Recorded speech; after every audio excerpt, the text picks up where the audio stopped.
Coraz więcej producentów decyduje się na dołączenie do swojej gamy aut elektrycznych. Dlaczego? W pewnym sensie jest to krok w przyszłość, ale wiemy również, że muszą po prostu spełniać coraz bardziej restrykcyjne normy emisji spalin narzucone przez Unię Europejską. Mini swojego pierwszego elektryka zaprezentowało w 2008 roku, no ale cóż, nie każdy chce mieć w 100% elektryczne auto. Dlatego postanowiono zaprezentować coś pośredniego. Oto nowe Mini.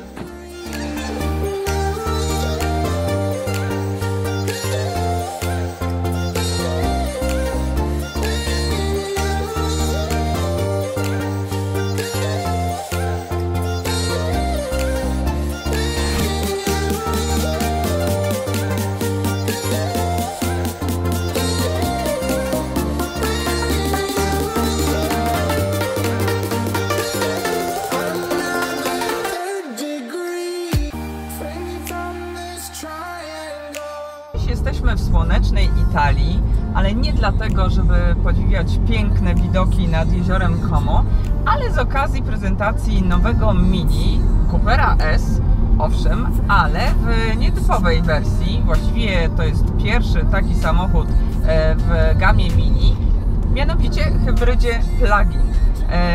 Ten samochód ma bardzo długą nazwę. Teraz uwaga, ściąga: Mini Cooper S i Countryman All4. All4 wiadomo, napęd na 4 koła, Countryman wiadomo również znany model, no i czyli E, polskie E, to jest oznaczenie auta z silnikiem elektrycznym.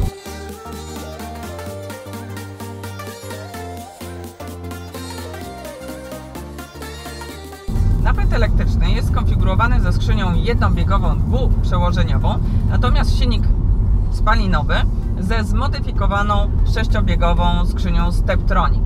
Oba te silniki mają moc sumaryczną 224 konie, spalinowy 136 i elektryczny całe 88.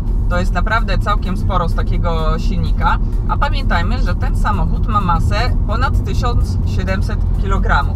To jest ciężkie auto, mniej więcej około 100 kg więcej od wersji konwencjonalnej.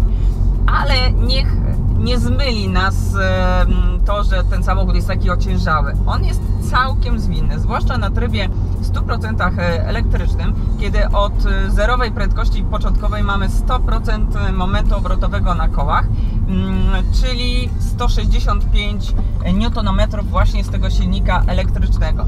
Silnik elektryczny jest zlokalizowany pod podłogą bagażnika, natomiast baterie pod nieco podwyższonymi tylnymi fotelami, i jadąc na tym 100% elektrycznym trybie mamy możliwość przejechania jedynie albo aż 42 km.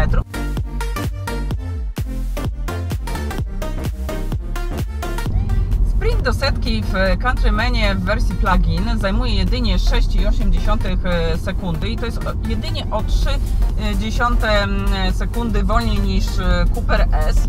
Świetny wynik.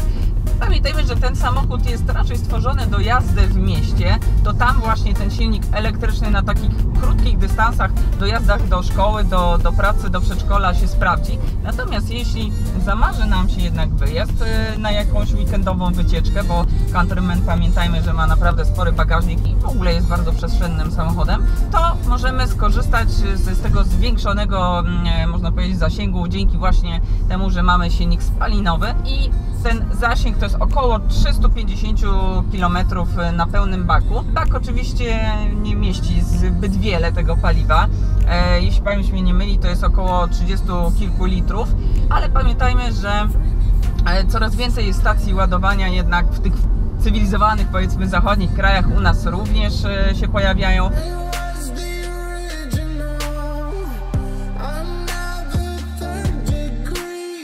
Inżynierowie pomyśleli za nas, bo oczywiście nie każdy będzie chciał z uwagą śledzić, czy akurat jedzie na silniku elektrycznym, czy spalinowym. Tak naprawdę jest to podczas takiej zwykłej jazdy niewyczuwalne, ale mamy tu taką możliwość włączenia trybu automatycznego, który optymalnie dobiera pracę obu silników.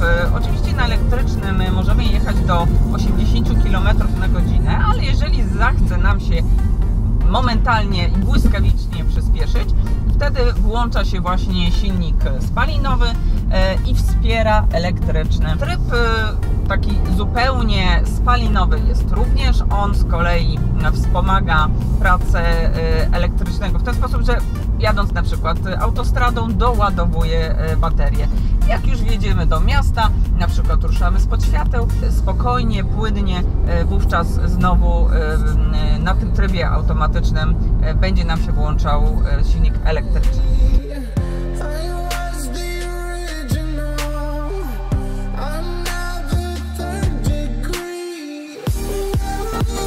Hybrydowym Mini jeździło mi się naprawdę bardzo przyjemnie. Tu kompletnie nie czuć, że jeździ się hybrydą. No owszem, jeżeli jeździmy na silniku elektrycznym, jest bardzo cicho w środku i trzeba uważać na przechodniów, bo oni nie uważają na nas. Ale czy aby na pewno zdecydowałabym się właśnie na tę wersję? Nie wiem. Miałam przyjemność jeździć elektrycznym Mini i takie w najnowszej odsłonie pojawi się już w 2019 roku. Ja poczekałabym na nie.